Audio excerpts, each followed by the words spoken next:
Anyway, that will be very, very interesting to take a look at. But the Biden campaign narrative, this focus on delegates and expected to be viable across the board. Failing in these precincts really has to be pretty stunning for his allies. As Des Moines Precinct 41, so it would be pretty crazy, the fact that Biden would not be viable as he's really not being viable in a lot of these. Count was 71 for the first alignment, and the threshold was 102. That's how much you got to get to be viable for the 15% mark in this Des Moines Precinct 41. And the fact that he's not making it in these precincts seemed to be very, very disturbing to a lot of his people. So, yeah. What does that make you think about? Do you think something could happen to Joe Biden if he does come in like a third or fourth place or something crazy like that in Iowa? And do you think he could lose support because he's supposed to be the electable guy and becomes for falling out flat on his face here? That could be a real issue. It's without a doubt a real issue. I'm a supporter of Biden. I'm not gonna lie about anything that's going on here. I'm a little bit shocked at the results that are occurring right now. I'm still a little bit shocked that Buttigieg is somehow in first still. I mean, we have a lot to change. Probably like 3% is in, but still, Biden is not doing good at all. I mean, I think that this is going to be definitely a downside for Biden tonight. I think it's also New Hampshire is going to be a really bad downside for him. And I also would have to argue that Nevada is going to be a bad day for him. I think that what is really going to be critical for the campaign is they got to focus more on doing a lot of events. I mean, look, Biden's campaign actually did a lot of events on the ground in Iowa. They did 52, which is a lot more than what Warren and a lot more than what Buttigieg did. Sanders and Biden both did right above 50. And the fact that, Buttigieg is doing a lot better than Biden, it definitely should be alarming for the campaign. Yeah. And I think it would be really bad because this could be a big knock to his whole electability narrative. And if things do expect results near the top of the hour, party official says. Democratic State Party official tells CNN's David Chalian they're doing quality control on the results. They should have something at the top of the hour. Oh, please, that would be nice.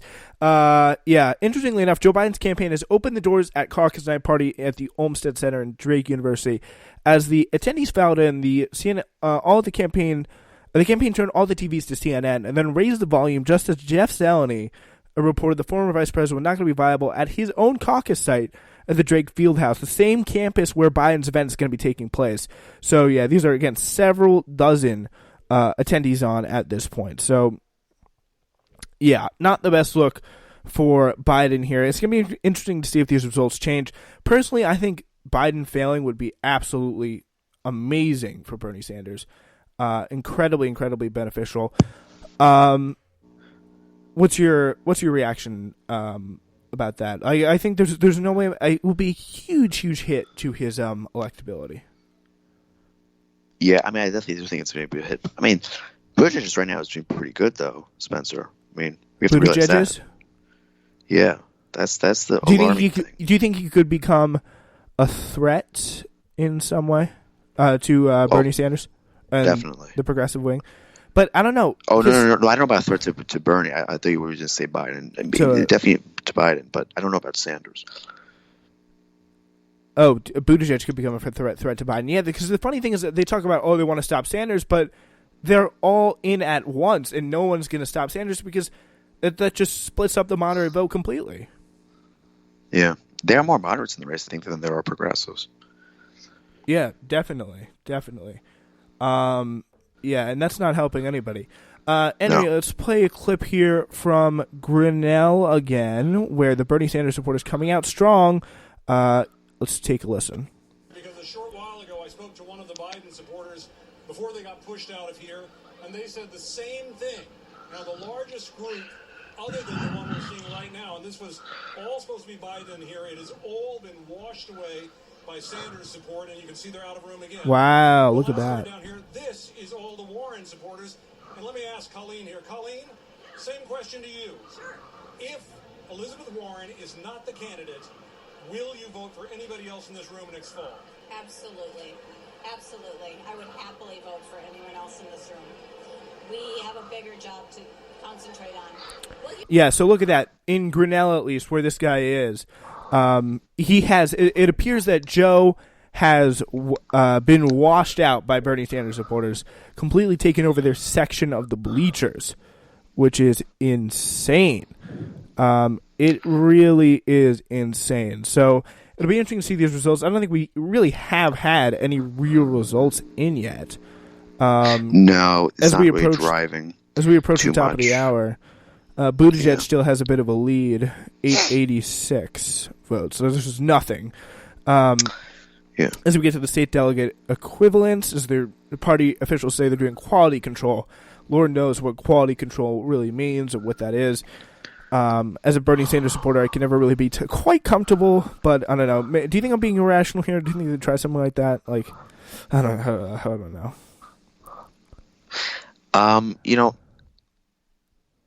I don't really think. No, I don't really think that you're being. What did you say again? You're just irrational. Irrational. No, I don't think you're being irrational. But I think that Biden and Buttigieg. I mean, not Buttigieg. Biden definitely will be in a big problem tonight. But I think that Sanders right now is doing pretty good. But you know what? I feel like we're overhyping about Buttigieg right now because I'm reading about where these results are coming in right now, and they're coming in a rather suburban area, which is probably who would be supporting Buttigieg because, as we mentioned before in the newscast, Buttigieg would have probably, not Buttigieg, the suburbs would probably be having more people who have more money. I think people who have a little bit more money definitely will be going towards Buttigieg just for his slight conservatism that I tend to see with him on certain issues, but I just wanted to put that out there. You think that they could go over there to Bernie? Definitely. Yeah. I don't. The suburbs are going to be tight between Buttigieg and Bernie. What's going to be tight? Between Buttigieg and suburbs. Bernie? Suburbs. Suburbs. Yeah, the suburbs. Yeah, that's for sure. Yeah. Because there's the suburbs, probably a Buttigieg area that makes a little more sense. But there's all different types of precincts. And we are really not. We're just past the top of the hour here. Hopefully, we'll get some more results somewhat soon. Near the top of the hour is what we heard from CNN. That's CNN's David Challian here, because we got to have James on the show to bring down the results. So the Iowa State Democratic Party better hurry up. So I know. Yeah, they better go faster. Looks like So the way it works is. Some top brass for Bernie were wooing people in the Buttigieg line, which is struggling to keep 11 people for viability. One person broke for Sanders. Literally, in the final minute of realignment, the entire line pretty much broke away. This is from Katie Aiken for the Des Moines Register reporting there. She's in the Drake Fieldhouse, the big Sanders group, followed by Warren, Buttigieg, Yang, and Biden. The viability threshold's 11, looking at only Warren and Sanders will be viable on the first alignment. And spaces for each group are delineated by hurdles, literally by hurdles. That's how the Iowa, that's how it works here in Iowa. First alignment of the Drake Fieldhouse has Sanders, Warren are viable, no one else is. Bernie fans are chanting, "Come on over." 3 Yang fans are mobbed with caucus goers and press. The single Biden guy just tried to convince the singular Klobuchar guy to caucus with him for Buttigieg. They're 1 away from viability, and Klobuchar fan ends up going with Elizabeth Warren and said, Buttigieg's not going to be viable here in the Drake Fieldhouse either. That's how it works with the raw numbers. Sanders winning in this Drake Fieldhouse site, because we can only really just do individual sites at this point. What we're hearing from the statewide results in the Iowa caucus here, 31 points since Des Moines Iowa caucus in this one precinct area, which looks like is the Drake Fieldhouse. I don't know. Warren 31, Buttigieg 26, Sanders 25. We'll continue to look into that and hopefully get some more results soon. So the doors are now just open at the Bernie Sanders party. Woohoo! Everyone's flooding in now. The campaign encouraged supporters to come. Not to come to the party till they're done caucusing. What? What'd you say? I was just joking. You should fly over there. Yeah, I got to get over there real quick. I'm going to go party with Bernie. Yeah. Get a little cup of water and come back. Yeah, I don't know. I don't know what they're serving there at the the party. Did you hear they Yeah, have the like Iowa. the Bernie Sanders The perfume? adult juice. The adult juice. Yeah. Yeah. The adult grape juice. What kind of adult grape juice? Like, do you mean like red wine or something like that? Yeah, I probably. see. I want to be like some.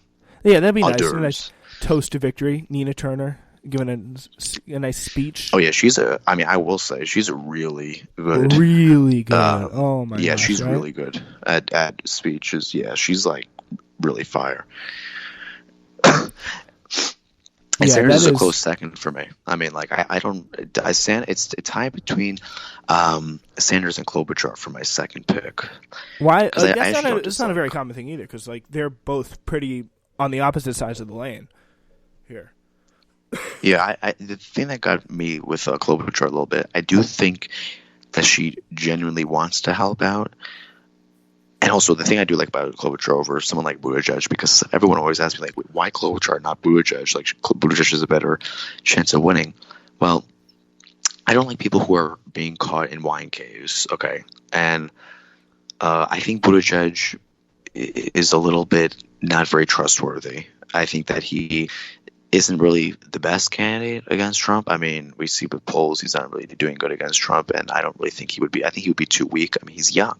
He has no experience. He was a mayor of a town in Indiana. People look at that as like, well, I don't really think he has that much experience, so I'm just going to vote for the guy who's been here already for 4 years. That's that. I think that's the problem that Buttigieg will have if he actually gets the nomination miraculously. Yeah, I mean, I think really it's just a Bernie and Biden, and possibly maybe Bloomberg if Biden doesn't pan out well. And I think that's like you can't really go much more than that. Bloomberg's not even doing good tonight. He has 0 right now. Yeah, well, he's not competing in any of the first states. Oh yeah, didn't he? He didn't. Yeah, well, he's, besides I New don't think, I'm Hampshire. not sure his name was even on the ballot at this point. I don't think. Well, it says here on the caucus he was, but I don't know. No one's pledged. I don't think with him in Iowa. It seems. Yeah. I know he's in New Hampshire. Oh, he is in New Hampshire on the ballot there? Yeah, he just made the deadline there. Oh. Like not like a while ago when they had the deadline. Because the thing with Buttigieg is he could stay in for a very, very long time. Oh, he has the money to do it. I mean, he's getting so much money, but like from like Blue Cross Blue Shield and all these other healthcare companies. Yeah, so that is definitely a big thing for him. And I think that McKinsey work, that idea of him being that guy who's just there to be president, like, did not help him at all. All right, yeah. I think that he also was relying a little bit too much on being like Obama's best friend with Buttigieg. Oh, Buttigieg running. Have they ever met before? I didn't know they've ever met. I don't think they did, but like he always like talks about like bringing us back to like what we had under Obama in campaign event videos I've watched. Looks like Ro Khanna. Do you know Ro Khanna? Yeah. Yeah. It looks like he's winning over a Pete Buttigieg supporter at the moment, over in his caucus. So yeah, that is his caucus. I don't know where that is. He convinces him to realign with Bernie 20 seconds before the cutoff. So that's pretty impressive. Looks like he's a fast, swift talker there, Ro Khanna. So yeah, big cheers there. It's I think like a caucus would be a pretty fun thing to be in. I think so as well. I would think voting in a caucus is probably definitely a very interesting thing to do in life. Yeah, it's like my political bucket list. Yeah. Yeah, the funny thing is someone on Twitter, Ken Klippenstein, he's a reporter, I think opinion reporter for where does he work? The Nation. He took a picture of the CNN Politics website. Buttigieg will not visit caucus site and will watch results from his hotel room. And then he tags at ASPCA as if he's going to go like attack an animal or something like that if he loses. But yeah, that's very interesting. So Dave Wasserman, he's a big poll guy. He does the Cook Political Report for the U.S. House. Widespread reports of Joe Biden barely/not viable in types of precincts. He should have any type of chance. Have a hard time seeing him in the top 3. Long way to go. That's interesting.